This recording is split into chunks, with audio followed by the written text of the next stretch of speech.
trust your crypto assets to centralized exchanges that actively sell your private information and front run your trades? Would you like to buy and sell your assets without any middlemen, intermediaries, or robots? Do you like paying slippage, fees, and having the price go up as bots steal from you on low liquidity decentralized exchanges? The solution is nodemarket.io. Set your guaranteed buy or sell price. No middlemen, no slippage, no bots, ever. Buy or sell 1, 10, or even 10 million tokens, and you never have to worry.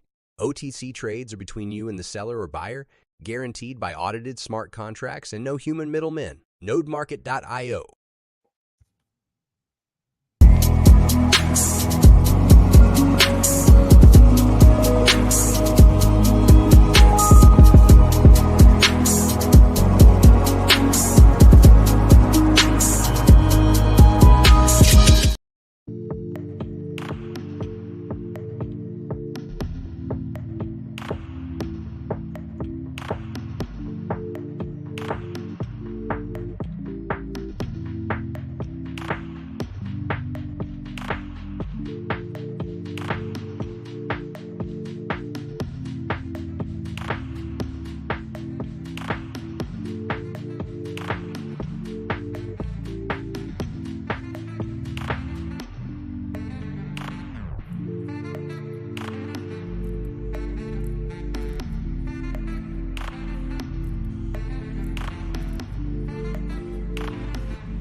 All right. See.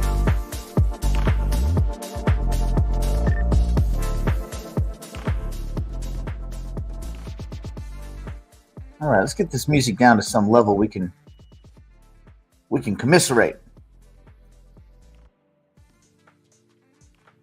Got the injectors out.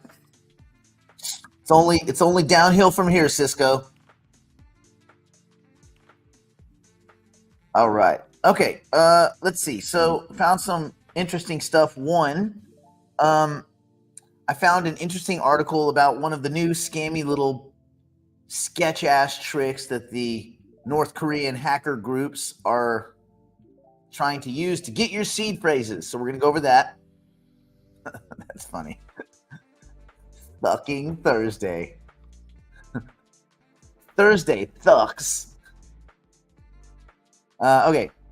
No, because then we can't say that because then people are going to think we're either making fun of, let's see, what was the King of Spain? Was it King Louis?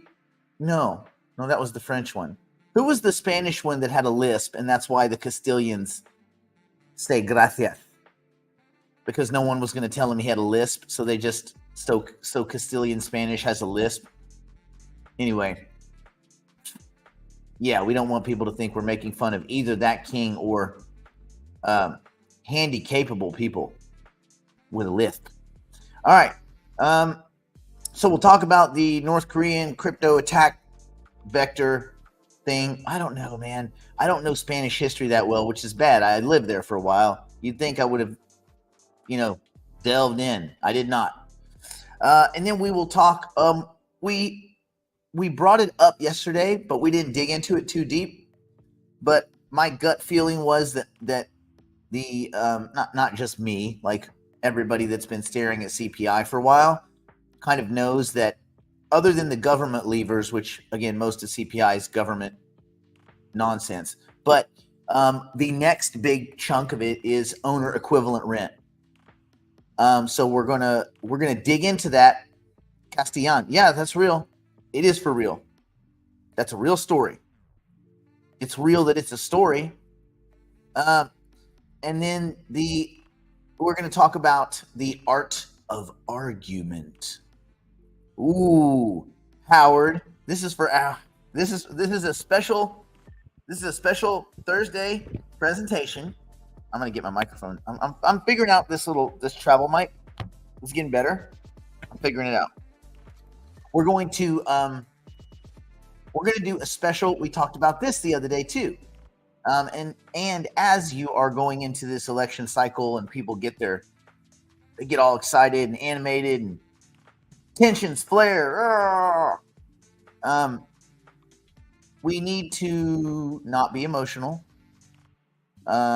We need to treat our, arguments and debate to the same rigor that we try to apply what we talked about Tuesday, critical thinking skills.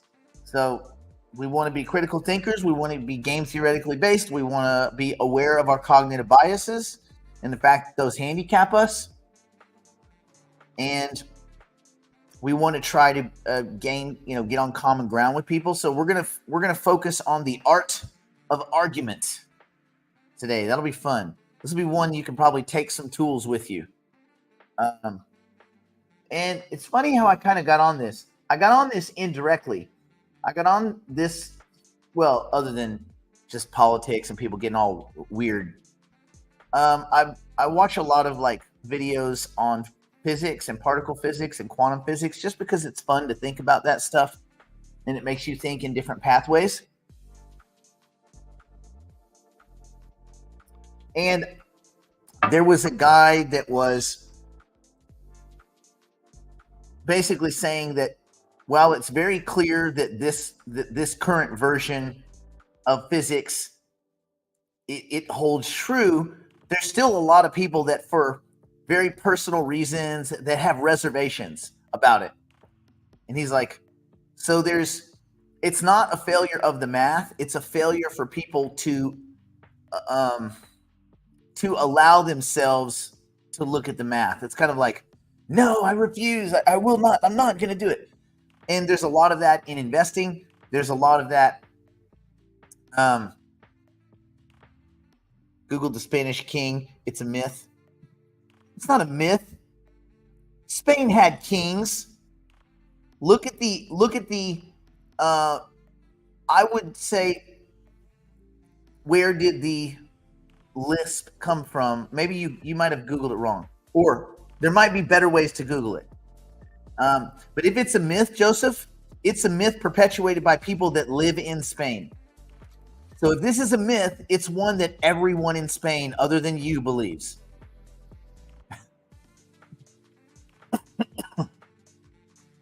All right. And also, it's not Catalan, it's Castellano.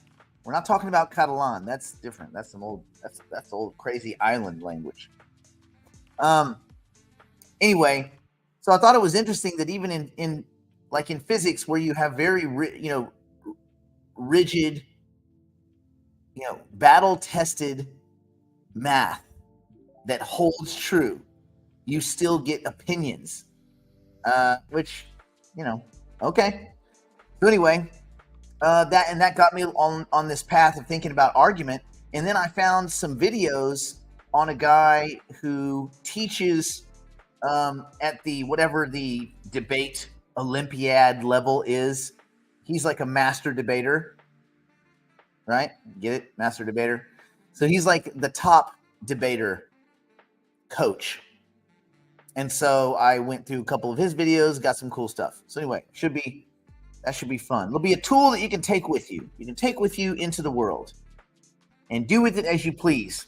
Howard. All right. Let us get to the guts. Oh, here we go. No, wait. Oh, wait.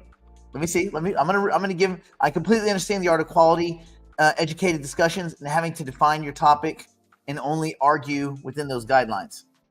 Yes. Well, remember, arguing and argument kind of mean different things to different people. So I think we have to work. Well, first agree on the terminology, and then we'll go from there. A lot of times, people are having two different discussions in the same direction as each other. And so sometimes it's just a failure of getting on the same vocabulary. Matter of fact, probably most times it's that. Anyway, we'll go into all that. It's going to be good fun. First, let's talk about these North Korean crypto attacks. We'll dig into the CPI. We may take a quick look at markets. If you have any questions that are crypto related, make sure that they're wide in their reach. Not like, should I buy this? Should I buy that? Should I sell that? Those are all questions you have to answer for yourself. And a lot of those questions have to do with when you got into the market anyway. Now, if you said, I bought this at this price, then I could say, well, you've made this percentage. Is that a percentage? Or you've lost this percentage. Is that a percentage you're willing to walk away and take the hit, take the haircut? Or do you want to walk away with this, whatever amount of profit? But you got to do what makes sense for you. Like I was uncomfortable holding the amount of fetch ASI that I held. And I've been thinking about this for quite a few weeks. And I was like, not comfortable with it. So I lightened the load yesterday because I was uncomfortable with it. But that has to do with, I've been in that asset for many years. So it has to do with when you got in and where you got in and all this kind of stuff. There's a lot of little gears in there, a lot of moving parts. Okay. Let us first talk about how to avoid North Korean seed phrase attacks. That's the main thing that not the main thing. It's one of the attack vectors right now are these seed phrase attacks. So let's talk about seed phrase attacks. So you may be familiar with the concept of seed phrases. You should be if you set up a MetaMask wallet or any Web3 wallet. You have a seed phrase, and you're worried about seed phrase hacks. Well, first thing you should do is make sure that you don't have any of that stuff on your cell phone anywhere. Because if they can clone your phone or they can scrape your phone, they gonna get your shit. Okay. So I'm gonna try to keep it more simple terms. You go to your wallet, you look in there, and all your stuff is gone. And you're like, wait a minute. I didn't log in. I didn't send those assets away. So you wonder what has happened. Well, if you did not click on any suspicious links or give out your private keys, you wonder how has this occurred? And one of the attacks they're using now is the seed phrase hack, which is a very targeted approach where the intruder or attacker targets specific crypto asset holders, us, and this is the North Koreans. This is what is it, Lazarus group or something like that. This is their thing. And so what they do is it doesn't involve a kind of a normal hacking methods. No one's like brain gaming your wallets and running thousands and thousands and thousands of passphrase. That's not what's going on. They just target your seed phrase and scrape all of your personal stuff. Does that make sense? So it's a kind of malware attack hidden in plain sight. And so how it works is they basically scrape your phone. In the same way you have crawlers that will go and scrape different websites. They build essentially a crawler, a kind of a malware that scrapes your phone looking for seed phrases. And it's not only seed phrases that you might have had in some Word file or some, document, but it can also be photographs. It can be saved text. It can be stored as a photo. And remember, AI can read PDFs and things like that. So they can take all this data and they can go process it pretty quickly. So how it works is, imagine you download some app like a streaming service or a productivity tool. You're on your phone in a hurry. You tap download, right? And maybe you're not thinking, what am I downloading? And you realize the app, you use it for, a lot of people will get fax apps like for faxing or OCR stuff. They used to do that a lot in the past. Not anymore. You don't need that. But there's different kind of specific purpose, random purpose apps that you can get. You're like, okay. A lot of times it's like off a website. It's like, oh, it's not on the Apple Store, but you do. I'm like, nope. If it's not in the Apple Store, I'm not downloading your crap. Anyway, you don't realize that it's malware because you don't think it's malware. Anyway, you install it. It runs in the background and it's scanning your files and it's looking for patterns.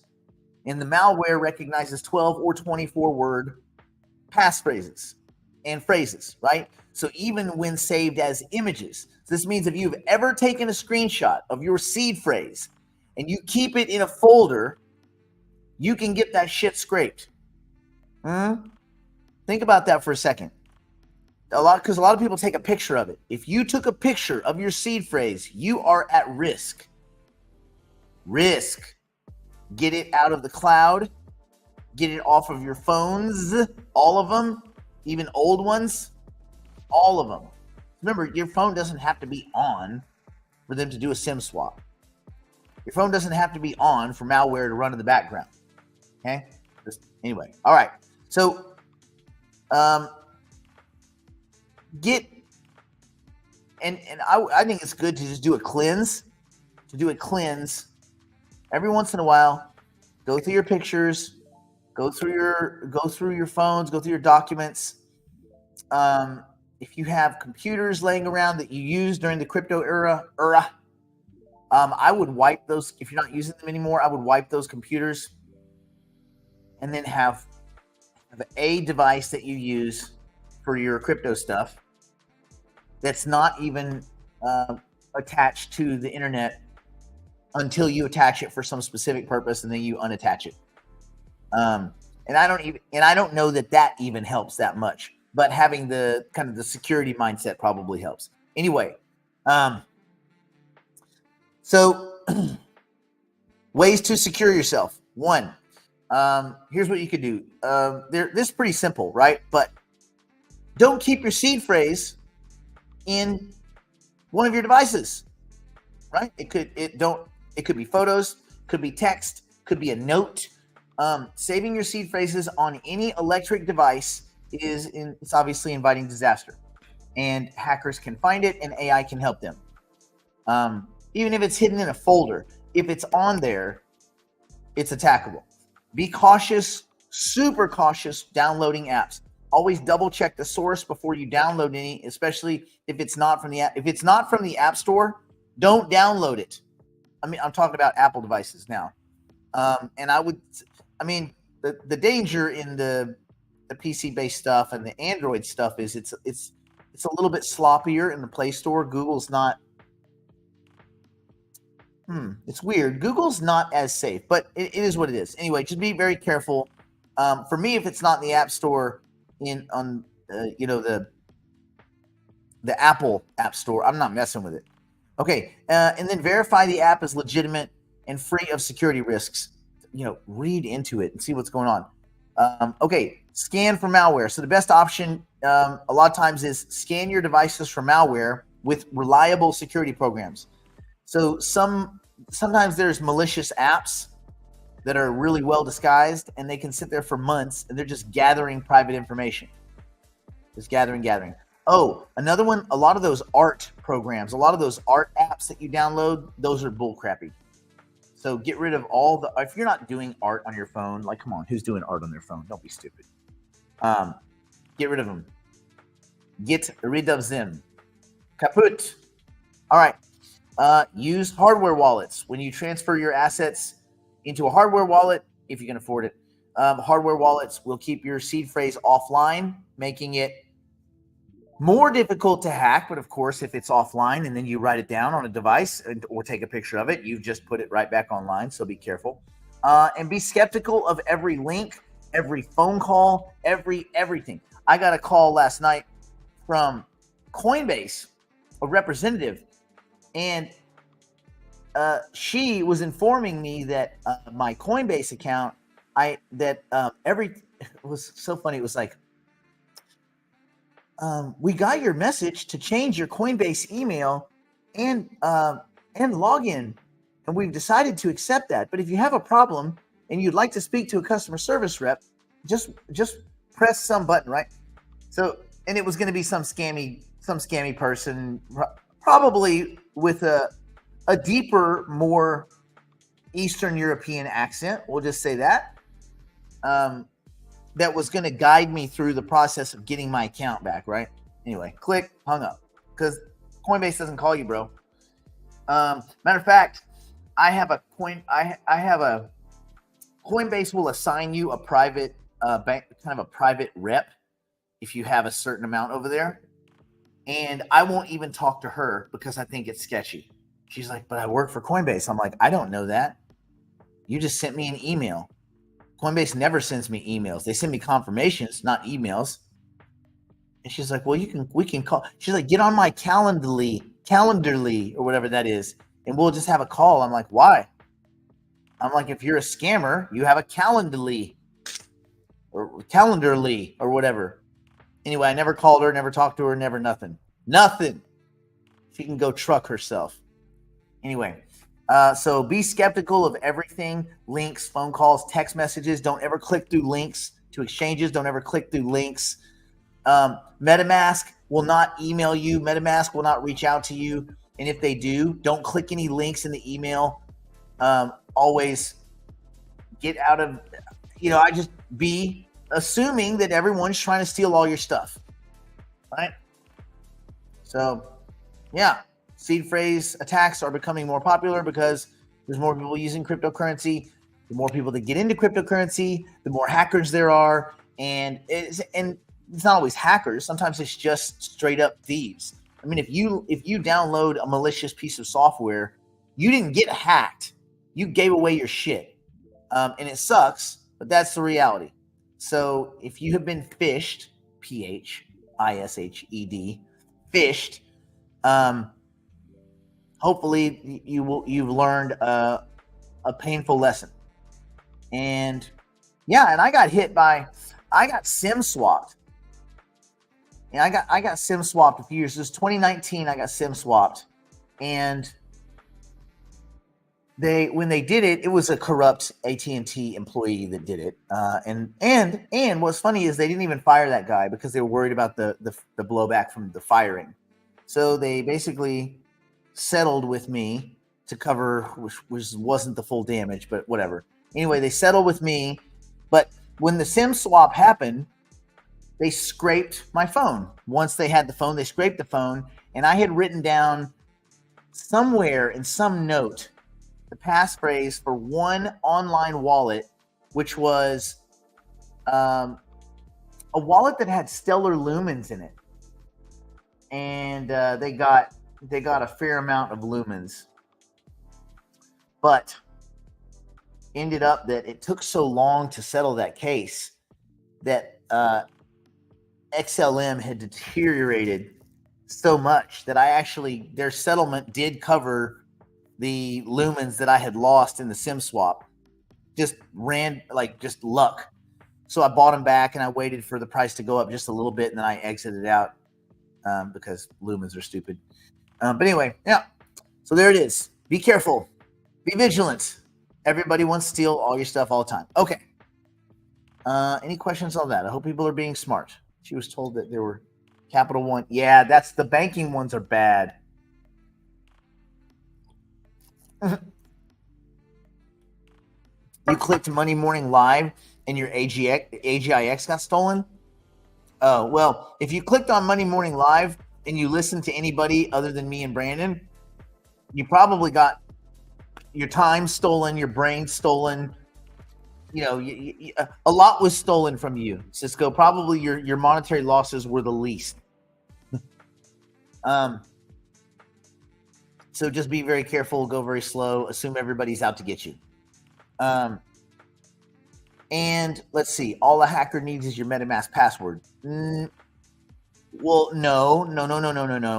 They have to have your password and have your device. If they have your device and your password, yes. But they have to have your device and your password. They can't have just having a MetaMask password doesn't mean anything if you're not on the device with where the wallets are. Log admin 123 $Charlie or whatever, I'm sure is somebody's password. That doesn't mean I can just log into that and it's going to give me their stuff. But if they get your device and they open your device or they SIM swap your device and they have your password, which a lot of people keep their passwords on the same device, then yes, they got your stuff. Your stuff is gone. So let it buy. All right. And yeah, be careful because there's a lot of sketchy text out there. Okay, we got that. We got the North Korean crypto attacks done. All right, let's talk. Let's talk for a minute about the CPI number came out yesterday, and it was kind of a yawn fest. Although you got people saying, "Oh, well, now based on this." No, not based on this. The Federal Reserve's had these numbers for a while. There's not based on this. We're just the last idiots at the trough getting the message. But the idea was that the CPI went up. That being said, it makes inflation seem sticky. Therefore, 25 basis points. Okay, and we already talked through all that, the Fed side of it ad nauseum. But what I wanted to do is talk a little bit about why perhaps U.S. housing demand has shot up, and it's because population has grown. And so core inflation, one of the big parts of it in CPI, so CPI, Consumer Price Index, right? One of the big parts of it is owner's equivalent rent. And again, the way that it's factored is a little bit wonky, and we're not going to get into that. But the basic notion, OER, owner's equivalent rent, it makes up 27%, almost 1/3 of CPI. Think about that for a second. You hear all these, oh man, this and that. Rent, owner's equivalent rent makes up 1/3 of the CPI. So that's a big deal. So anyway, it increased the CPI increased by 0.49%. So we're not talking about a lot of percent, but about 0.5% in August of 2024. And that was the most significant rise since January. It pushed the year-over-year figure to 5.37%. This marks the first uptick in owner's equivalent rent since a peak of 8.13% April of last year, April of 2023. So it's not a huge time series, but it's the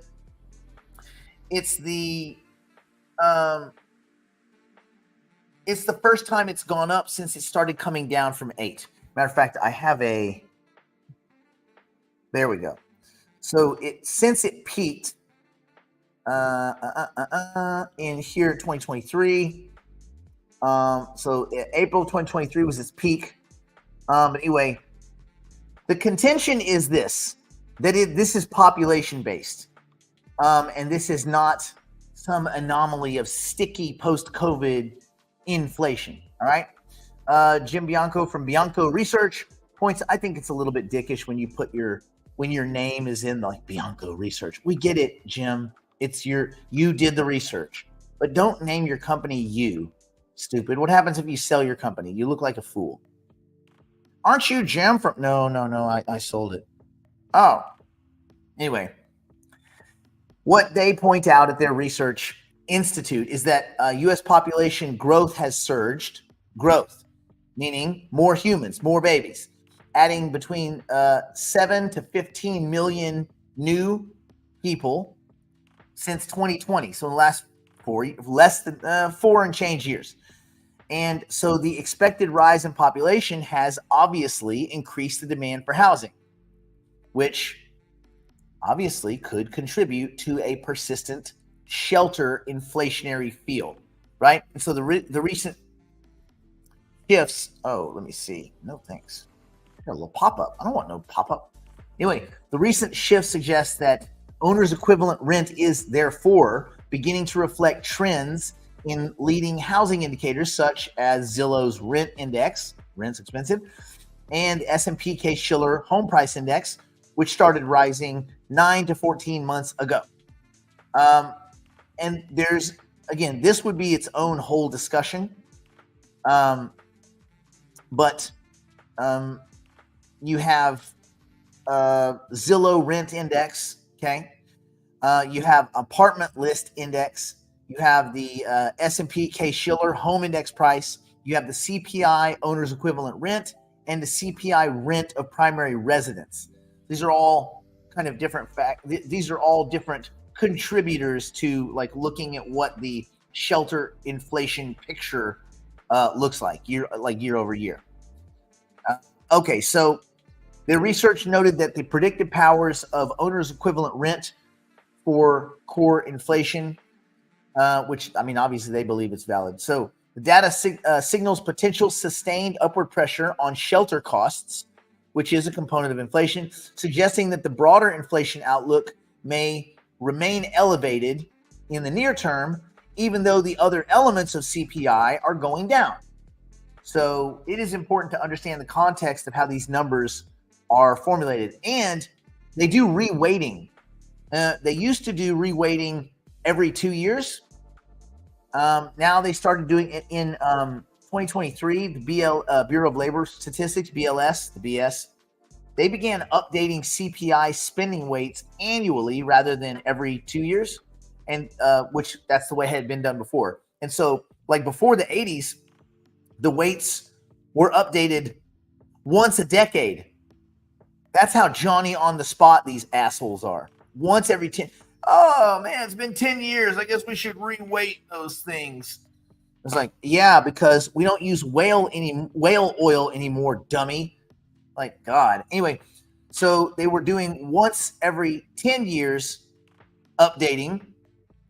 Now they're doing once every year updating. And the most recent weight update occurred in January of 2023. And that reflected consumer spending patterns from 2021. You see how it's a huge lagging. It's like they're balancing the books based on stuff 2 years. Imagine you're making your mixtape based on music from 2 years ago. Like, what about the music now? No. You can't put that on your mixtape. It's got to be stuff from 2021. Oh, okay. I guess my COVID mixtape? I don't know. Anyway, so it's likely that potential updates to core inflation calculations are trailing population levels. And it's going to take a while to balance out, if it ever does, because if population continues to increase and they keep using backwards data to make the adjustments, it will never catch up. Like it will just never catch up, and we'll always have a CPI that's essentially a year to 2 years data dependent old. So the weighting of the different assets in the basket. Anyway, anybody monitoring inflation data needs to factor in demographic shifts and housing market trends, because since it's a third of the CPIs, would be considered pretty crucial. So there we go. So I hope that makes good sense. I hope everybody feels like they know more stuff now about inflation. I mean, the main thing is, I think everybody understands inflation at a simple level. You go out and you can either buy more stuff or less stuff. You can either get more or less Doritos in your tiny little vacuum sealed bag. Remember when like a Doritos bag was like a bag and you got chips? Now it's like 3 Doritos, and one of them is always folded. And sometimes it sucks because it like hugs another one. So you get like a double Dorito, which is too much Dorito for any one mouth to kind of deal with. It's too much flavor. You can't, so you end up swallowing too big of chunks. You don't chew them up enough, so it's like shards of glass going down. It's like it's cutting your throat. You're like, Jesus, man. And then there's only 1 Dorito left because that was 2 of the 3. Man. Anyway, so there you go.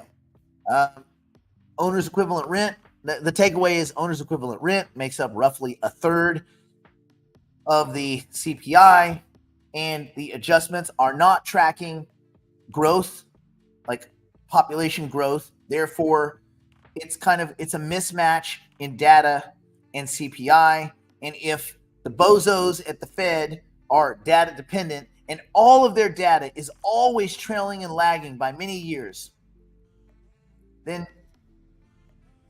I guess it's a good thing that interest rate cuts and interest rate hikes don't actually mean anything. Whew. We dodged a bullet by the inefficacy of monetary policy. All right. Any questions there? Let's go take a look at markets. And then before we go into our discussion of argument, the art of argument. So let me get my cool little branding thing here. I've got all my little boxes.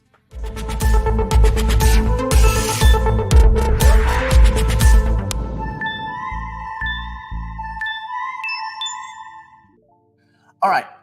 What is the state of these markets? Let me take this little thing off. We get it. All right. The Bitcoin, it was in the 58s. It's up 2.33%. It's given back a little bit. It was up, and now it's just kind of quiet up.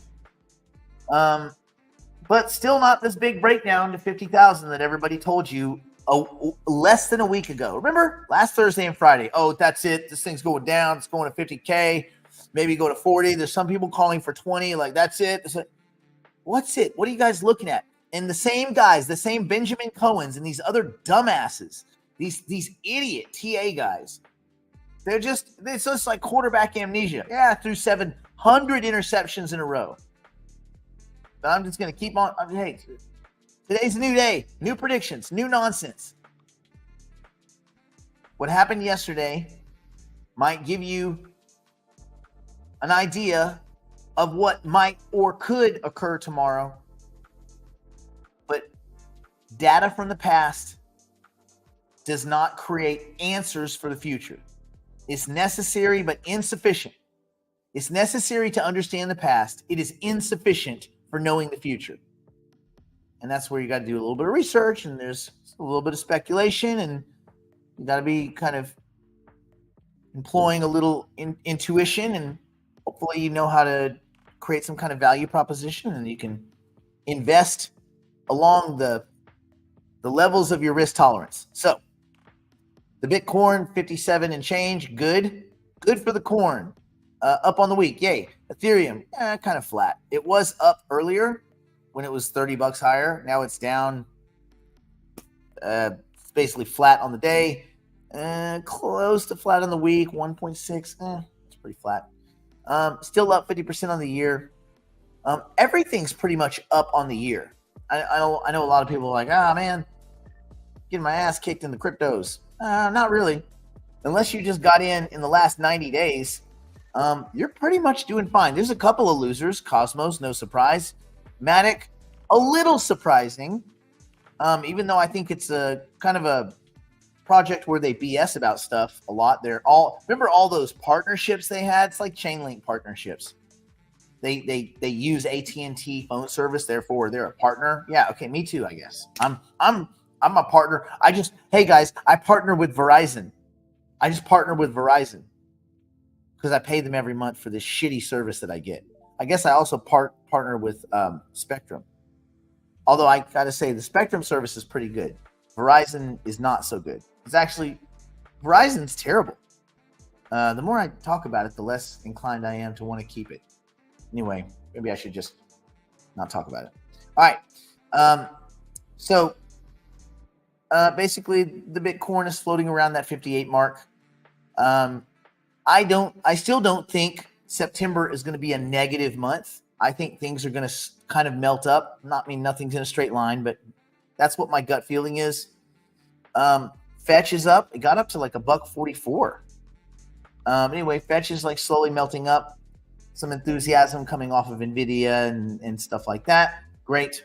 And also remember, Fetch is a marketing company. It's not an AI company, but it's a damn fine marketing company.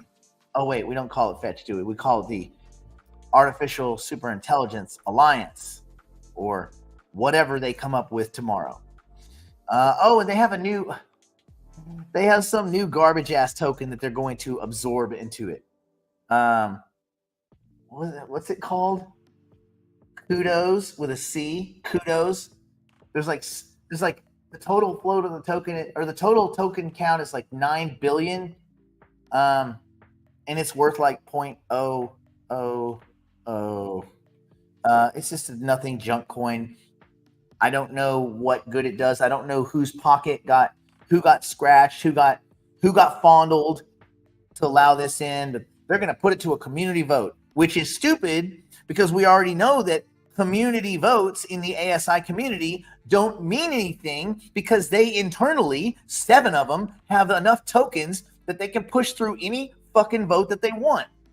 So having a community vote and community feedback doesn't mean anything when you and your 5 buddies can push the vote through yourself. It's so stupid.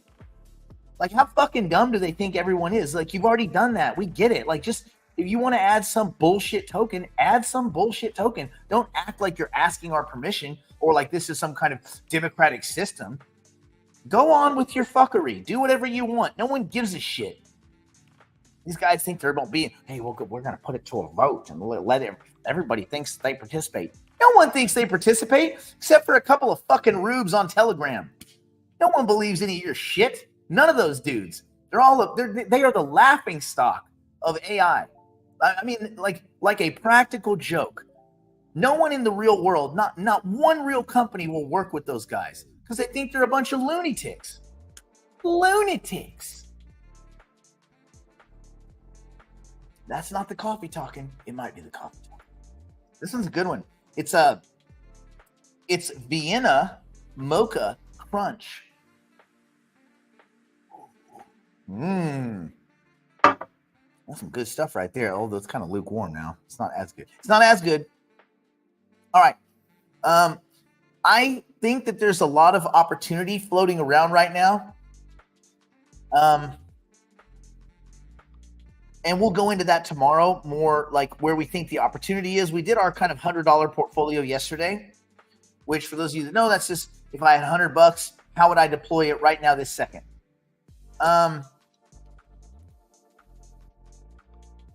There is a lot of news coming in this area right here, but I won't say anything more. There's a bunch of meetings stacked up over the next few days. Matter of fact, I just got a message from one person now. There's a lot of meetings and news coming. I just don't know. I don't want to buy a large. Oh, I can get that. I can get them. Hold on. I can get it done. But he has to be serious, comma. None of these fair weather guys. Anyway, a lot of people are trying to load up on hypercycle tokens. What does it mean? Who knows? Maybe we'll never know. But a lot of people are trying to buy in quantity right now. Weird. I wonder why that is. All right. That's all I have to say about that. Let me make sure I haven't missed any obvious cool questions. What do you use for Apple Air? What do you use for Apple Air for virus checker? I don't know. There's an app. Like when I go to the app store, not the app store, the Apple store, because what I'll typically do is I'll buy the new stuff and then I'll just go pick it up rather than have them mail it and all this kind of crap. I'll just say, I'll have them kind of go through, like I'll bring my laptop and say, hey, what's a good anti-malware software that you guys recommend here, and can you just help me get it going? And so they're not Geek Squad, they have some other cool name, but whatever, those guys, the Apple Genius Bar, they'll help you do it. So that's the way I do it. So yeah.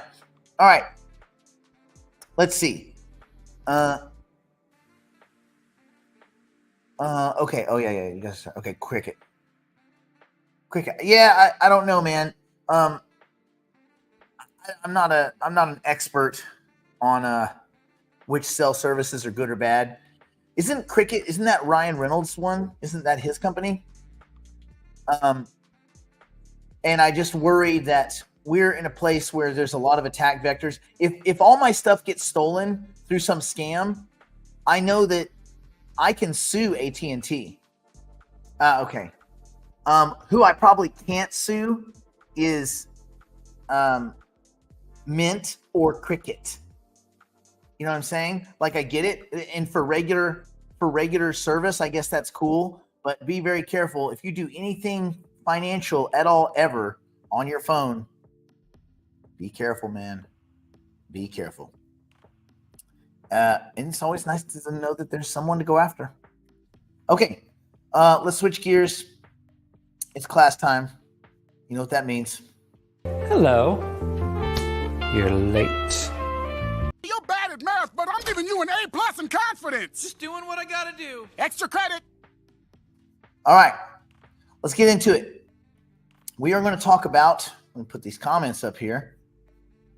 We are going to talk, what do you mean, what about iPad? It's the same. It's all the same. If it's anything, the App Store is pretty. I mean, I would go ask them. I would go and say, hey, what's a good software for scanning? I mean, you shouldn't be doing crypto stuff on your iPad. You should just treat that as a big cell phone. Be careful. Be careful out there. All right, let's talk argument. We are going to explore the art of successful debate. You're going to be a master debater. Well, maybe not master, but you're going to be better at debate than when you started the day. So when we think of debating, it's easy to picture like these heated arguments, or like the two nerds in school up on the stage, like, sir, you're like, ma'am, the Constitution didn't, right? Like, so you usually have one of those images, but normally it's like two people like yelling about who was supposed to get a parking spot, or two fools on TV with a couple of weird mediators kind of picking sides, like, oh, but what about this, Mr. So-and-so? What about this, Mrs. So-and-so? Like, okay.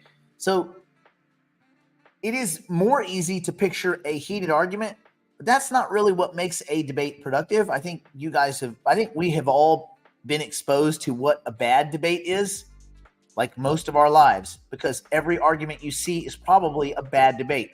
But a real debate, a real argument, is exchanging ideas in a way that leads to clarity and understanding, not about winning or losing. It's rare.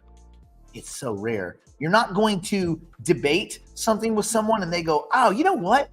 You're right. I am obsessed with bad food and my dietary considerations are terrible. I've been wrong the whole time. No, man. They're like, it takes a while, but if you can structure your debate, then you can keep it focused, you can keep it productive, you can keep it grounded in facts, and it leads you to kind of break down a debate into these 4 areas. And actually, these 4 areas are so good, I think I'm going to put it in a little banner that we can kind of fall back on. How about this? Let's see how that pushes out. Bam. And I want everyone to write this. Is it real? Is it important? Is it specific enough? And are you aligned? Everybody here, that's your, it's a quiz. It's a pre-class quiz. Pre-class. Is it real? Is it important? Is it specific enough? And are you aligned? And some AI kind of tried to do it a little bit in that picture right there. What came out was something that looks like a kind of a Cold War era post, nuclear Armageddon-y thing. But anyway, is it real? Is it important? Is it specific enough? And are you aligned? You almost got it, Baja, but you combined a couple of them. All right. Let us continue. So by the end of this little discussion we're going to have, I think you will have some practice tools to keep debates from becoming these emotionally charged, chaotic, kind of messy things that we typically see like in chats, where it's like tit for tat. I'll show you. Oh, you screw you. I'm gonna capitalize my letters now. And we're going into this kind of election cycle. So in life, it is best to stay focused on the facts, right? So let's dive into each of these questions and see how we can become better debaters. First, is it real? So the first question to ask in any debate is it real? Here we're asking whether the point being debated is based on verified facts, right? So mostly arguments go off track because they're built on assumptions or they're built on misinformation. And then you got to unpack the assumptions and unpack the misinformation, and you never actually get to the crux of the argument, right? And you've probably seen this happen quite a bit, where two people are arguing fiercely only to realize halfway through that they were both wrong about some basic fact, like facts. Like if you fact check any of the horse shit we saw on that debate, you would realize that nobody there was talking about the real world. Like no one. And yes, the cup looks bigger than my head, but is actually only just about the size of my head. It is a big cup. It holds 12 ounces with cream at the same time of lukewarm, quasi room temperature coffee. All right. So, fact checking. This is the foundation of any meaningful, structured argument or debate. So, before you dive in, you need to ask, what evidence supports my point? Similarly, you should also ask what evidence supports the other person's views. And if either of those two are not based on facts, then your discussion is no longer debating the merits of the argument. You don't have the merits of an argument. You don't have an argument. You can't argue when the facts are disputed. That's not an argument.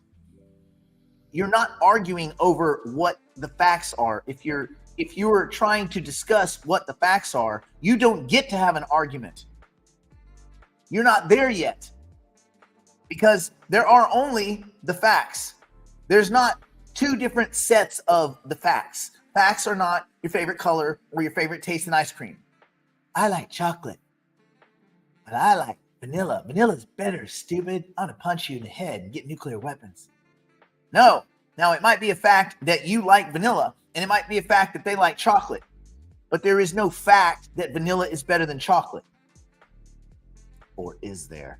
Anyway, in addition, you have to try to avoid common logical fallacies like appealing to emotions or making assumptions that aren't grounded in reality, which, again, we heard that the other day quite a bit. So, for instance, if someone says, if we don't act now, everything will be ruined. That is a big statement based on nothing. That is an emotional appeal. It sounds powerful, but it does not help clarify anything. There is nothing in there that helps clarify whether the statement is actually true. If we don't do this, are there other things we could do? No. If we don't do this, everything will be ruined. Okay, that's big. There's a lot going on there. That doesn't help us clarify what the truth is. So, to improve your debating skills, train yourself to ask for evidence. When in doubt, return to evidence. Return to facts, strip away assumptions, and if you're left with just assumptions, if you don't have facts, you're not ready to discuss shit. You need to go back and learn the facts. And then you have to do some weighting and calculation and decide, okay, wait. This is when you get into the argument like, what are the facts? And then faith comes into play and some other things like that. Be very careful. You might have faith in XYZ. Someone else might not. Faith is not facts. The only fact is that you might have faith and that they might not. But faith doesn't make fact. Those two things are mutually exclusive. So, is your argument based on something real, or is it some emotional appeal? Be very careful. And you got to be honest with yourself. This all the time in like these physics circles. You get like the dudes in the corner that are deeply believing in things outside the math. And it creates weirdnesses. I'll just say that. Anyway, stick to the facts. And before you even argue or debate anything with anyone, you should trade the facts so that we say, okay, do we believe in this? Do we believe in this? Are these 7 things accurate? Yes. Okay, cool. Let us proceed. All right. Number 2, is it important? So we have to ask, is this important? Is this even worth discussing? In the debate, it's easy to get sidetracked by points that may not be true, or they may be true, but they really aren't relevant to the main issue. Like, you're arguing about a car, which is the better vehicle. This is like, tit for tat. Okay, this vehicle. Well, isn't it true that the guy that designed that car, he only had one leg and okay, yes, but what? Like, let's get back to the relevant points about the main issue at hand. Ferrari 296 or Lamborghini Temerario. Okay? SF90, Lamborghini Revuelta.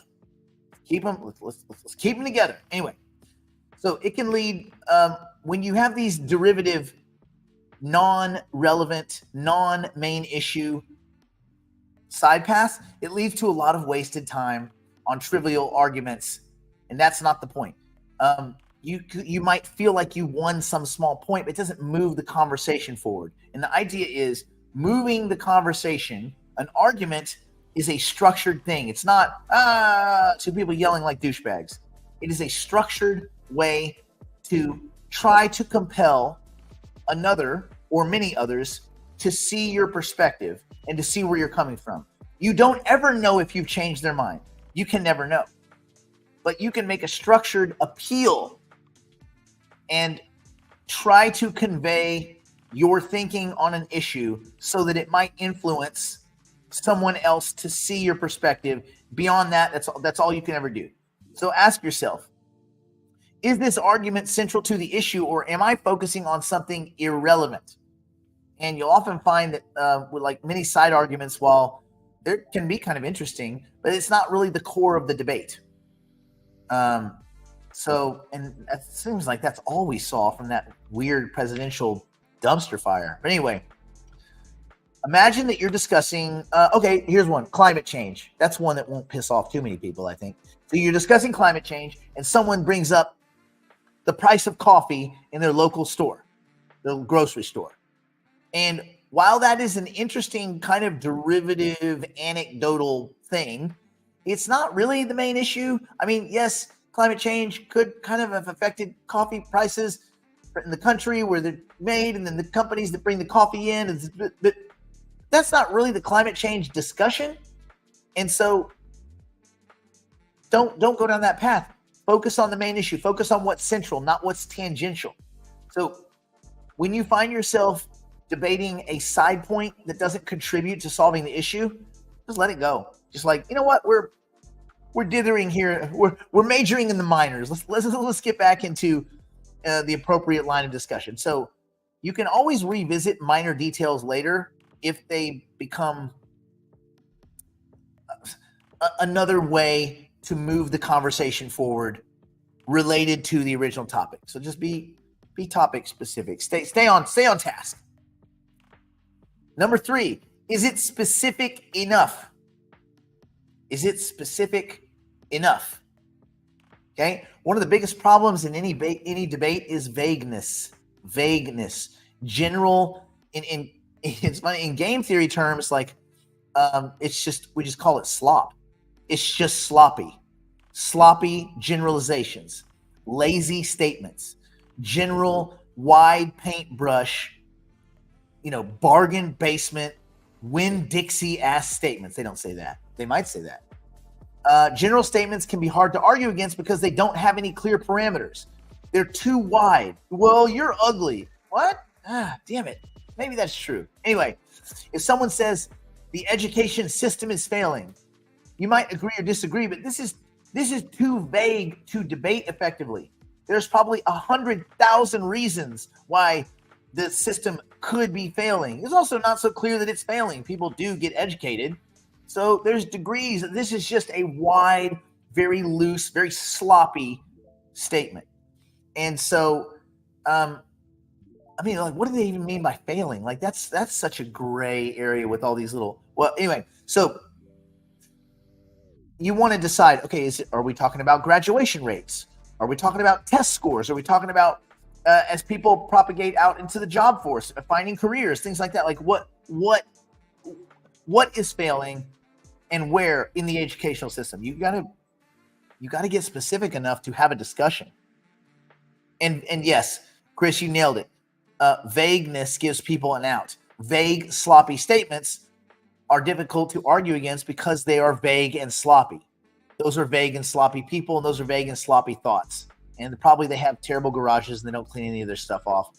And they have the low oil light on all their cars. Anyway, specific arguments are much easier to engage in. See, we can go argue if they have the low oil light. Well, it's not really an argument. That's a test of facts. Anyway, but being specific about arguments, and again, an argument doesn't mean yelling back and forth. It's a structured discussion where you're conveying your point, they're conveying their point, or many points, and you're trying to move the center line one way or the other. So if you say high school graduation rates have dropped by 10% in the past decade, now we have something concrete. We have concreteness in our discussion. Concreteness. And Howard, what you're doing right now, I know you won't agree with this because you're doing it. If you look back at your messages, your messaging in this chat, it is all emotional and biased towards allowing yourself to have some kind of strong footing. You're trying to create a platform for yourself where you don't seem emotionally compelled by saying that you like other people that are emotionally compelled. If you have to get emotional, you're probably not talking about the facts.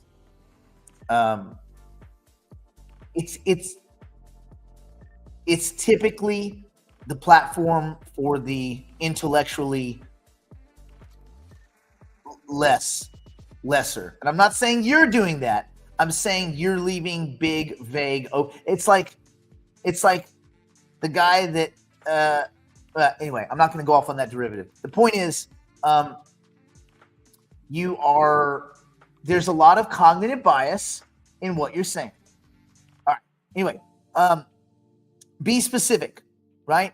In every debate, specificity is your best friend. So if you find yourself or another person making generalized statements, sloppy, loose, just gooey, indefinable, imprecise statements, ask for more detail. Say something like, can you give me a specific example of what you mean? And hopefully it's fact-based. And the more precise the argument, the more precise the debate will be. And it's more likely that a debate will lead to clarity and progress. And again, you're making an informed, compelling argument, and they're making, hopefully, an informed, compelling argument. So ask yourself, is this claim narrow and specific enough to be effectively debated based on facts that we all agree on, based on vocabulary that we all agree on? Words have to mean the same thing. They mean things, and if they mean different things to both people in this debate, that's problematic. We don't even agree on the vocabulary. That's like not agreeing on the facts. The vocabulary is part of the facts. So finally, are you aligned? Always ask, are you aligned? So before jumping into a debate, make sure that both sides are debating the same issue. They're classic example. Go back to the debate the other night. I didn't see many times where they would actually be talking about the same question. They would just go in weird tangents. Like, this was not really a debate. It was just two people spitting on microphones. So anyway, make sure both sides are debating the same issue. Misalignment is common. So two people think that they're arguing about the same topic, but in reality, they are not. And this leads to confusion, and it leads to frustration, especially for those of us that have to watch it.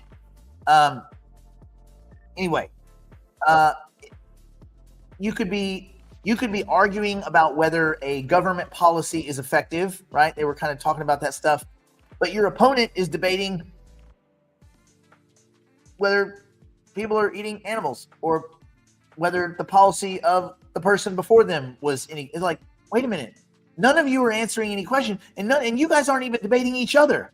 You guys are debating the censors, the dudes behind the microphones. They're like, it's so weird. So be sure that you're debating the same issue. Be sure that you're debating the same question. You know, they say when you put a case up to the Supreme Court, one case, one controversy. One case, one controversy, not 15. So when both parties are aligned, a structured debate or argument becomes far more productive and less emotionally charged. It should be zero emotionally charged. None. Like none. None. So, and Howard, I'm only beating up on you because, you know, that's the whole point of this discussion was based on another discussion that we had, and it will make us all better at discussing with our fellow humans if we have a structured system for debating and arguing. And an argument doesn't just mean a back and forth tit for tat by two Karens in a parking lot, right? That's not an argument. So when both parties are aligned and they agree on the facts and they agree on the vocabulary and they agree on what we are discussing, then a debate becomes productive. That's the key. So ask yourself these questions. Is it real? Is it important? Is it specific? And are you aligned? And you can transform debates into fact-based, meaningful exchanges.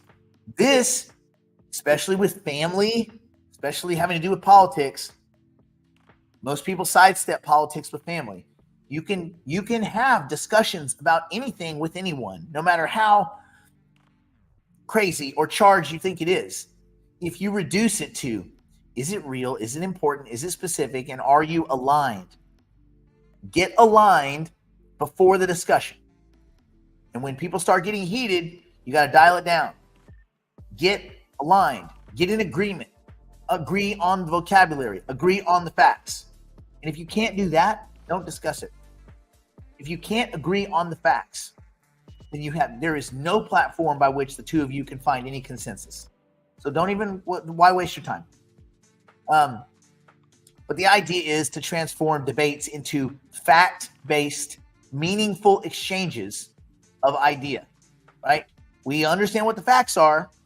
This is the way I look at the facts and my conclusions based on that. This is the way you look at the facts and what your conclusions are based on the facts. In words that we agree that they mean the same thing.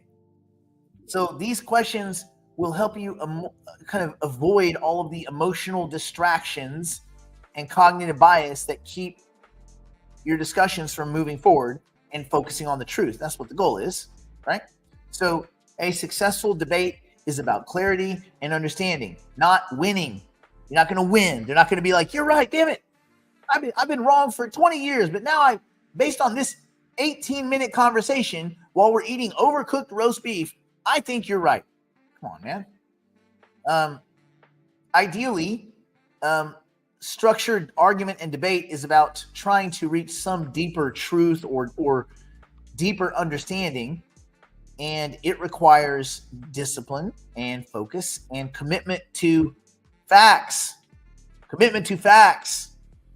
So hopefully you will take some of these little tools and implement them, or try to implement them in your daily conversations.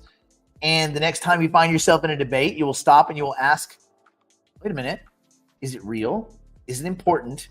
Is this specific enough? And are we aligned on the facts and vocabulary enough to even have the conversation?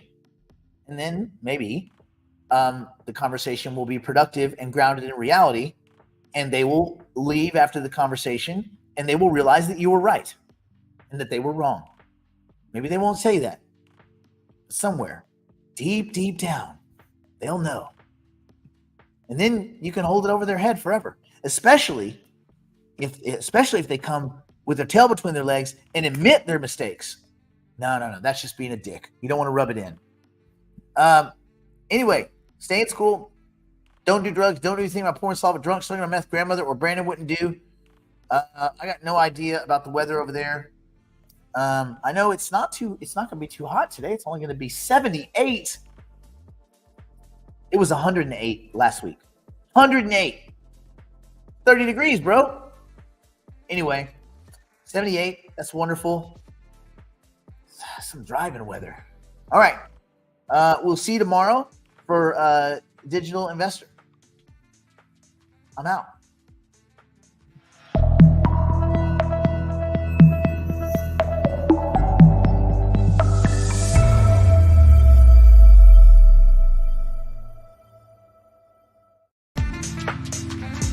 Woo!